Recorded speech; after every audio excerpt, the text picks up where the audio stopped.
मेरा बचपन से सपना था कि जब मैं सुबह सोकर उठूं तो सामने नदी में समुद्र या झील दिखे, लेकिन यहाँ तो खिड़की खोलते ही जग्गू हलवाई की दुकान दिखती है और उसकी दुकान में भिनभिनाती है मक्खियों का झुंड। बेटी उठ गई तो चल अब नहा भी ले, देख सूरज सर पर आ गया है।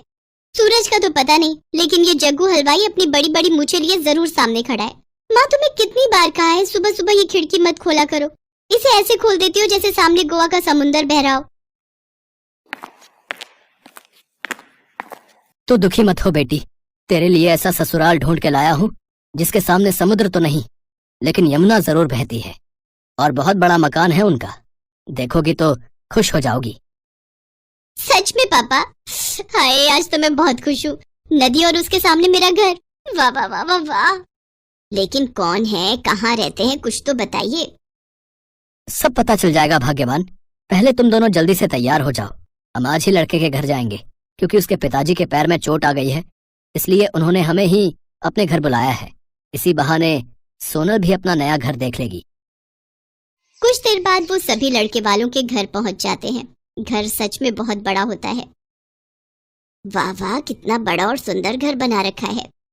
तभी लड़के के पिता उससे बोले, वो क्या है ना बहन जी, पहले तो ये थोड़ी जगह मेरे पिताजी को मिली थी, लेकिन फिर परिवार आगे बढ़ता रहा तो घर भी और आगे बढ़ता रहा। बहन जी आप यूं समझ लीजिए कि ये सारा घर हमारा ही है। क्या हमारा है? सारा तो अवैध कब्जा कर रखा है। तुम चुप करो जी, अगर हम नहीं करेंगे तो कोई और कर लेता, और वैसे भी कुछ सालों में तो सरकार इसे वैध कर ही देगी। उधर सोनल उदित के साथ ऊपर वाले कमरे का व्यू देखकर खुश हो रही थी। देखो क्या मस्त व्यू दिखता है हमारे कमरे से। अरे लोग तो मरते हैं शहरों में ये गोवा वाली फीलिंग लेने के लिए। बिल्कुल सही कहा जी, मुझे तो ये रिश्ता मंजूर है। क्या मैं आपको पसंद हूँ? आप भी मुझे बहुत पसंद हैं। दोनों शादी के लिए हाँ कर देते हैं, लेकिन घर आकर सोनल के मम्मी पापा इस रिश्ते के लिए तैयार नहीं थे। तुमने देखा ना कि उन लोगों ने कैसे यमुना जी पर कब्जा किया हुआ है। मुझे कुछ नहीं पता, मैं तो उसी घर में जाऊंगी। आई बड़ी उसी घर में जाऊंगी। यहाँ तो तेरे एक बाल्टी पानी ही उठाने में हाथ दुखते हैं। भगवान न करे अगर कभी वहां पानी भर गया तो तू इतना पानी कैसे निकालेगी? हाँ, लेकिन सोनल उनकी एक नहीं सुनती। उसे तो बस वही कमरा चाहिए था जहाँ से रिवर व्यू दिखे। फिर बच्चों की जिद के आगे माँ बाप को झुकना ही पड़ता है, और फिर उदित और सोनल की शादी हो जाती है। अरे बहू अब नीचे भी आ जा, सारा दिन कमरे में बैठी बैठी बस ये रिवर व्यू ही देखती रहती है। इस कमरे से व्यू कितना सुंदर लग रहा है। यहाँ तो मुझे ऐसा लग रहा है जैसे मैं गोवा के होटल रूम में हूँ, पर काश यहाँ रूम सर्विस भी हो जाती। फिर सोनम घर के कामकाज में लग जाती है। अगले दिन उसकी सास उसे अपने साथ यमुना घाट पर कपड़े धोने ले जाती है। वाह कितना मजा आ रहा है। कपड़े धोने के बाद वो सारा साबुन वाला गंदा पानी यमुना नदी में बहा देती है। तभी कुछ बच्चे जो वहाँ खेल रहे थे वो उनसे कहते हैं, छी, ये आप क्या कर रहे हो? आपने इसे गंदा क्यों कर दिया? ये अच्छी बात नहीं है। अरे जा जा आया बड़ा। तभी अचानक से बादलों की तेज गड़गड़ाहट शुरू हो जाती है और दोनों सास बहू घर आ जाती हैं। हे भगवान, ये बारिश तो बहुत तेज हो रही है। हाँ मजा आ रहा है ना? आप रुकिए, मैं आपके लिए गर्मा गर्म पकौड़े और चाय बना कर लाती हूँ।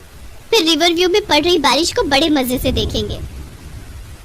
इसी तरह अगला दिन शुरू हो जाता है, लेकिन बारिश रुकने का नाम ही नहीं लेती।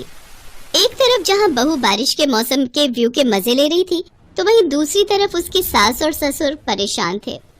देखो जी, ये बारिश तो 2 दिन से रुकने का नाम ही नहीं ले रही। याद है ना आज से 20 साल पहले जो हुआ था? हाँ हाँ याद है। यही सोचकर तो जी घबरा रहा है। तुमसे मैंने पहले ही कहा था यमुना नदी के घर में मत घुसो, लेकिन तुमने मेरी एक ना सुनी। अब तुम उसके घर में घुसोगी तो वो भी तो तुम्हारे घरों में घुसेगी। तुम चुप करो जी। सोनल उनकी बातें सुन रही थी, लेकिन उसे कुछ समझ ही नहीं आ रहा था कि ये हो क्या रहा है। तभी फोन की घंटी बजती है। सोनल बेटा ठीक तो हो ना?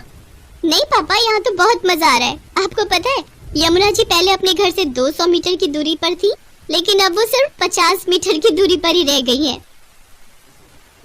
तब तो बेटा वो पानी कल तक तुम्हारे घरों में भी आ जाएगा। तुम्हें आज ही वहाँ से निकलना होगा। ये सुनकर सोनल परेशान हो जाती है। इसके बाद उसकी सास उससे कहती है, जल्दी से सारा सामान बांधकर ऊपर वाले कमरे में रख दो, यहाँ कभी भी पानी भर सकता है। वो सभी मिलकर सारा सामान ऊपर वाले कमरे में रख देते हैं कि तभी नीचे पानी घर के अंदर आ जाता है। सोनल और वो सभी पानी बाल्टी से भरकर बाहर फेंक रहे होते हैं कि तभी एक लंबा सा सांप पानी में आ जाता है। सांप सांप! वो भागते हुए सीढ़ियों पर चढ़ जाती है। ये कहाँ फंस गई मैं? इससे अच्छी तो जग्गू हलवाई की दुकान थी। भले ही वहाँ मक्खियों का ढेर दिखता था, लेकिन इस तरह सांप तो नहीं आता था। तभी उनके घर बचाव दल के लोग आते हैं। जल्दी से यह घर खाली करो, यमुना कभी भी अपना प्रकोप दिखा सकती है। सभी जल्दी से घर से बाहर निकलते हैं और कुछ ही देर में उनका मकान बाढ़ के पानी में बह जाता है। ये क्या? हमारा घर सारा सामान बाढ़ में बह गया। अब हम कहाँ जाएंगे? ये क्या हो गया? हम बर्बाद हो गए। पापा, मम्मी। तभी सोनल डूबते हुए घर की तरफ भागती है, लेकिन उसका पति उसे पकड़ लेता है।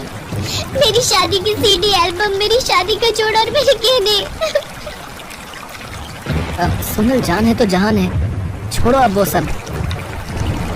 वहीं खड़ी सोनल की सास वो सब चुपचाप देख रही थी, क्योंकि वो भली भांति जानती थी कि उसने जो यमुना के घर में घुसने की गलती की थी उसकी सजा तो उन्हें मिल रही थी। लेकिन बेचारी सोनल, जो नई नई शादी करके अपने सपनों के घर रिवर व्यू का मजा लेने आई थी, उसका वो सपना पल भर में चकनाचूर हो गया और वो बाढ़ का पानी सामान के साथ साथ उसके सपनों को भी बहा कर ले गया।